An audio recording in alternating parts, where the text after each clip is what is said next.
یہ 2 ولاگر ہیں, بہت اچھا کام کر رہے ہیں. میں نے ان کی ساری ویڈیوز دیکھی ہیں.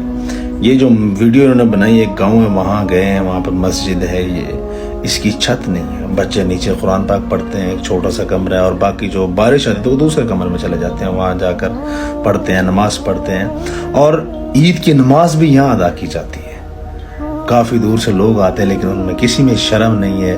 اللہ نے بہت کچھ دیا ہے لوگوں کو کہ یار ہم اللہ کا گھر ہے, اس کی چھت ڈلوا دیں, اس کا کام کروا دیں. جب بارش ہے تو بچے بیچارے دوسرے کمرے میں چلے جاتے ہیں, یہاں پر نماز بھی ادا کی جاتی ہے. سو ان لوگوں نے وہاں جا کر ویڈیو بنائی اور مجھے بھیجی ویڈیو, اور میری آپ لوگوں سے اس پلیٹ فارم کے ذریعے ریکویسٹ کرتا ہوں, زیادہ پیسے نہیں, 5 سے 6 لاکھ کا خرچہ ہے اس پہ. یہاں پر بچے بیٹھیں گے, آپ کو دعائیں دیں گے, لوگ نماز آ کے پڑھیں گے, آپ کو دعائیں ملیں گی. یار جو اس دنیا میں اللہ کا گھر بنائے گا, اللہ سبحانہ و تعالیٰ اس کا جنت میں گھر بنائے گا.